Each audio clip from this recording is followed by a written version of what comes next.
Senator, it's great to have you here. As I noted a second ago, you worked alongside Vice President Harris when she was in the Senate. Donald Trump is standing by his comments tonight. In your view, are those comments defensible, Senator? Kaitlan, of course. First off, it's refreshing to see a presidential candidate who's willing to go in front of the media, something that Donald Trump knew would be a tough interview. It turned out to be a hostile, adversarial interview, but he's been doing that for 9 years. Kamala Harris, meanwhile, has been hiding out for the 10 days that she's been a presidential nominee. Before then, she used to do interviews every 5 days or so, but now she hasn't faced any media at all. I guess she thinks she can hide out for 100 days until this election. More fundamentally, the issue isn't what race Kamala Harris identifies as. It's the fact that she identifies as a San Francisco liberal. She has a long record, not just as vice president, of being Joe Biden's border czar, standing by the disastrous Afghanistan withdrawal, but running for president herself. She said she was going to take away your health insurance on the job, while she was going to give health insurance to illegal aliens, and that we'd have a lot more of them because she promised that she would decriminalize illegal immigration. She cast the deciding votes as vice president in the Senate for the trillions of dollars of spending that has unleashed inflation on families that make it harder for them to make ends meet.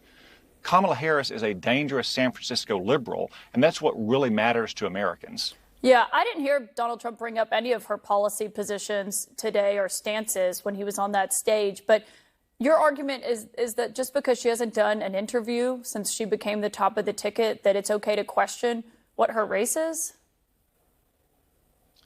Well, Kaitlan, if you didn't hear Donald Trump talking about her positions and his record, then you didn't watch the interview. It went on for more than 30 minutes. I did watch the interview, The vast majority Senator. of it was Donald Trump talking. The vast majority of it, Kaitlan, was Donald Trump talking about his record, contrasting it to the Biden-Harris record of higher inflation and wide open borders and war and chaos around the world, and pointing out that she has said things like she wants to eliminate the immigration police, and that she believes that illegal immigration should be decriminalized, and she wants to confiscate private firearms. These are all indisputable things on her record, Kaitlan.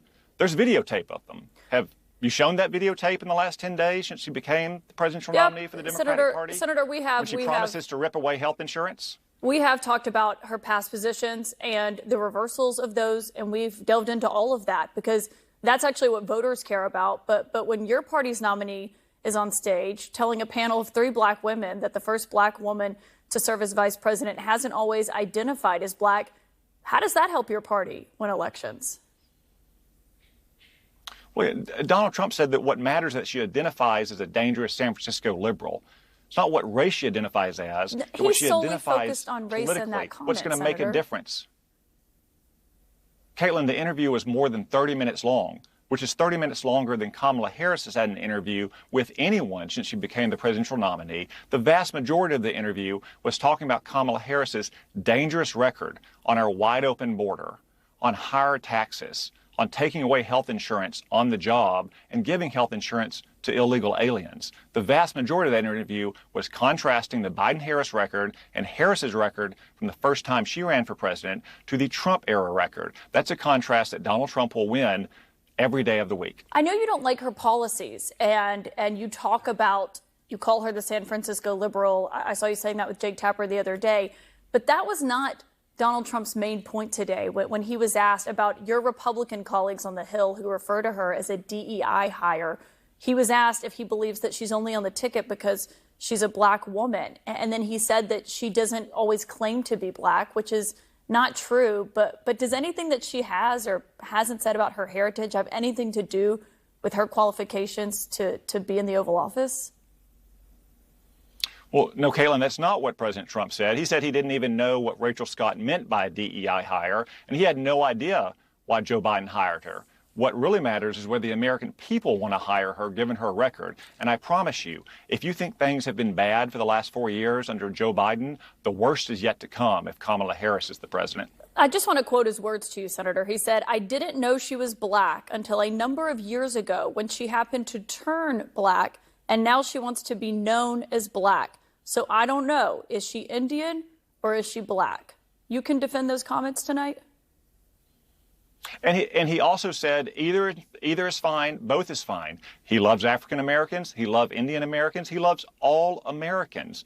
The point is that we don't know where she stands politically because she spent her entire life as a dangerous San Francisco liberal, and now in the last 10 days she's tried to flip-flop on every single position.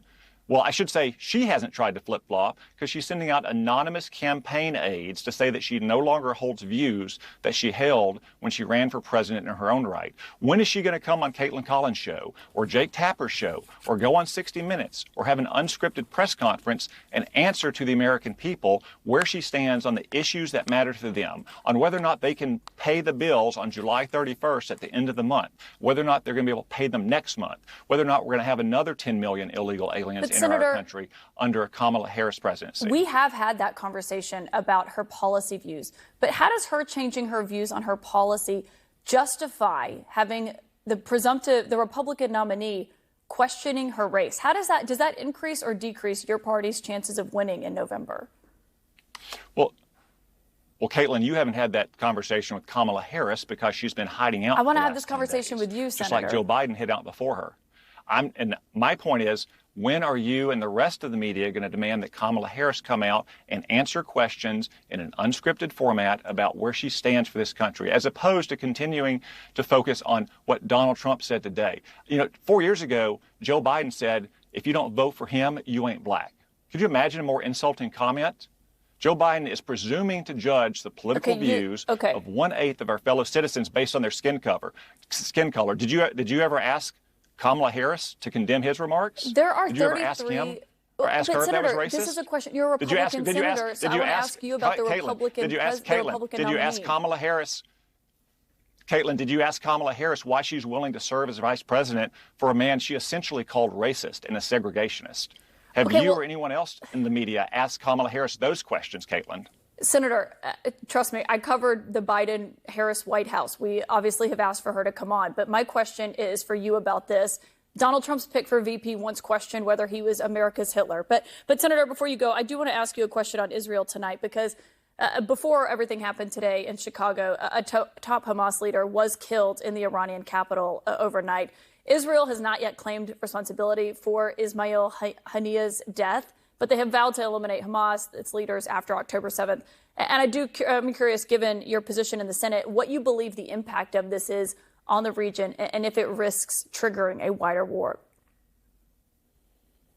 Well, the impact is justice, not just for Israeli victims of Hamas, but the American victims of Hamas. Hamas has much American blood on its hands, still holding American hostages to this day. Israel did take credit, though, for the strike in Beirut yesterday against not only someone who's a top Hezbollah commander, but someone who had the blood of more than 240 Marines on his hands because he was responsible in part for the 1983 Beirut barracks bombing. That's a strike that Kamala Harris and Joe Biden worked overtime for 3 days to convince Israel not to undertake. Thank goodness that Israel didn't listen to Kamala Harris and Joe Biden and actually got vengeance, not just for the Israeli victims of Hezbollah, but also the American victims. That's what we got, for instance, when President Trump killed Qasem Soleimani, what we won't get if Kamala Harris becomes president. Okay. The question was about whether or not it risks triggering an all-out war. We'll see what happens in that region. Senator Tom Cotton, thank you for your time tonight. Thank you, Caitlin.